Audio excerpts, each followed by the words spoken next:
petrol and diesel, exactly the same price. You know, it strikes me as quite strange that a number of years ago they added additional duty on petrol because it was damaging to the environment, more so than diesel. Therefore petrol became a lot more expensive than diesel. That's what most cars are actually using. And then we switched over to diesel cars. Most people are using diesels now, I think. It's a much greater number, say, not most. I don't have the numbers on it, but I'm going to check now that I think of it. There are a lot more diesel cars on the road. And all of a sudden, we find out that diesel is much more damaging than we initially thought. So they put up the price of diesel, additional duties, tax. Strangely, the cost of petrol hasn't decreased as a result. Strange that one, isn't it, really? And that's before we actually think about just how cheap petrol and diesel has become in the last year. Which might be a coincidence, but you'd wonder, are things like ISIS controlling oil fields and selling fuel, oil, to places like Turkey, you wonder, has that got any is that a contributing factor, just a pure coincidence? Anything to do with trying to depress the economy in Russia? Maybe, just a coincidence.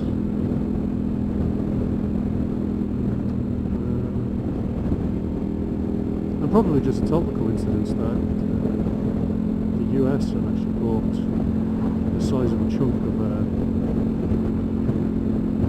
the national Saudi refining company, which is the first time in history that's ever happened.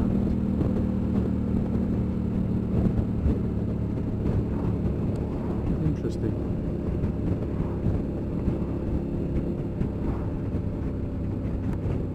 I'll tell you one thing though, the tax and duty on petrol is just ridiculous, especially in the UK. Absolutely ridiculous.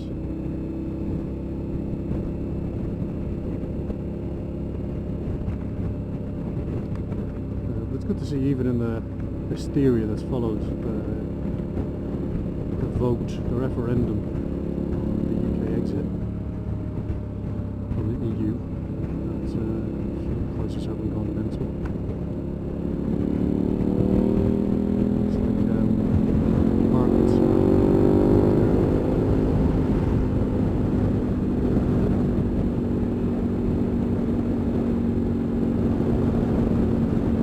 doesn't make you scratch your beard.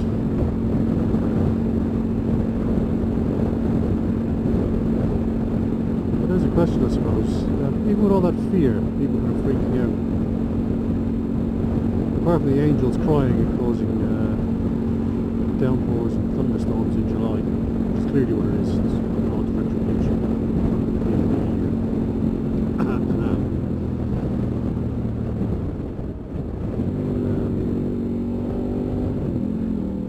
don't know which god. Thor, maybe. And all the people kind of freaking out. I mean, I noticed on Facebook, Jesus, the number of people who are just losing their minds. You know, the day after that vote, when there was an exit, there was people queuing at the petrol station to fill up on petrol. Because one of the kind of the fear triggers that our wonderful politicians were talking about was putting additional money onto the cost of fuel. Which actually, how much they don't tell you, works out at about £1.35 per tank of fuel. It simply hasn't happened. And yet we drive panic. I don't get why people watch BBC News and stuff and just listen to that bullshit. Not to mention amazing politicians who cause absolute havoc and then retire to let other people deal with it. Cowardice, treason, really. Treasonous. And at the same time, just screwing everybody for all their worth. It's terrifying, really. That bit. But day-to-day life, I mean, what has changed for people? Has anything affected you? I'll be honest, I get paid in dollars and euros. So if anything, I'm in a better place. I realise that's not the same for everybody.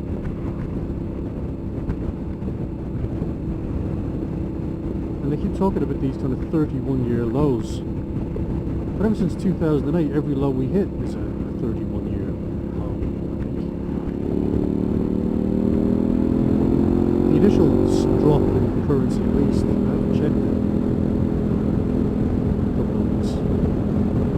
But the pound was still trading higher against the euro than it was in 2013. And I don't remember civilization breaking down then.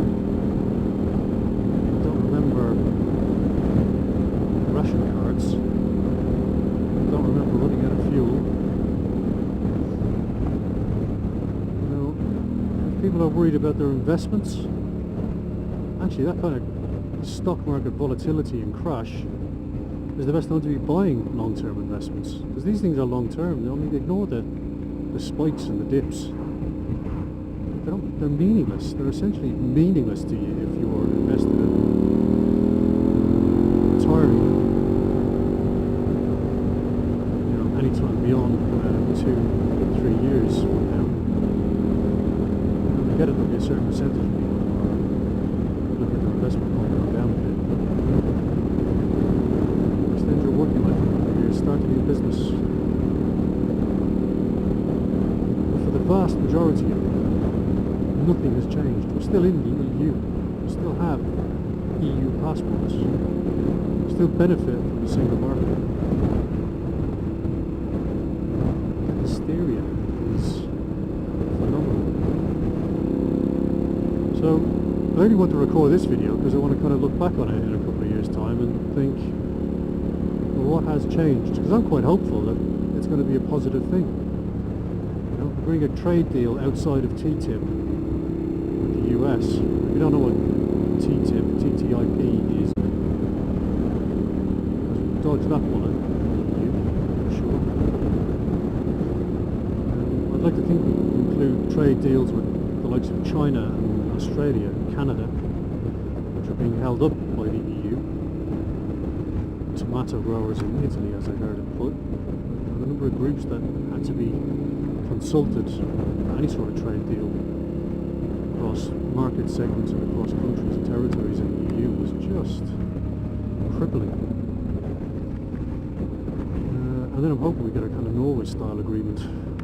That's if any of the leadership courage to pull the pin on Article 50, which they haven't done.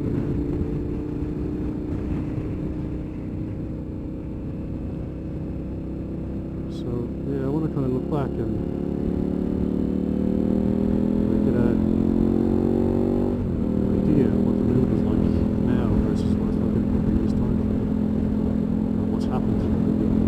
You're already starting to hear positive things like Osborne dropping the corporation tax rate.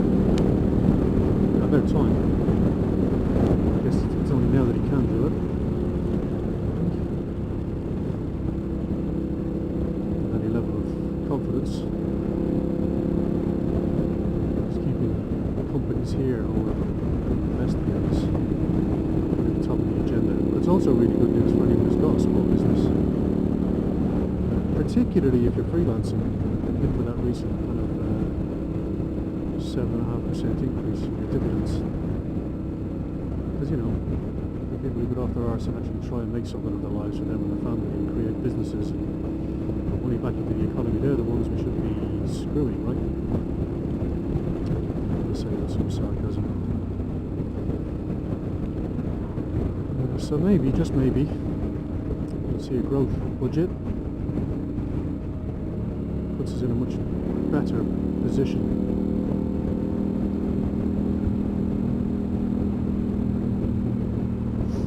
And if you ever thought about starting a business, particularly a business online, where you're actually training or selling stuff abroad, now's the time to do it. So not only I've got my blog and YouTube channel, software testing company, digital training company as well, which is why I get paid in euros and dollars. And obviously if it swings the other way, I'll take a hit. If we had a Remain vote, I probably would have taken a hit on that. Probably. Where the cards have fallen, I think I've just been quite lucky. But even then, you know, it swings around about 7% increase in tax, 7% back in exchange rate. Status quo maintained, really. But here's the thing. Don't put all your eggs in one basket. If you think keeping your job alive is the way to go, just batten down the hatches and hope for the best. That's the worst thing you can do. Diversify. So I'm helping financial coaches, actually multiplying suppliers, day jobs, creating blogs, trading courses, beauty bloggers, parent bloggers, all sorts of either people who already have one of those or actually just want to get started. Running a sideline, there's never been a better time to do it. There's never been more of a reason to do it. Making sure you've got some sort of additional cash flow outside of your kind of main employer, or your main contract, or your main business. And adding content marketing, self-liquidating kind of paid traffic based on some clever offers you've got. So everyone needs to be doing that. So anyway, let me know what you think about what the British exit means you and your family, if anything.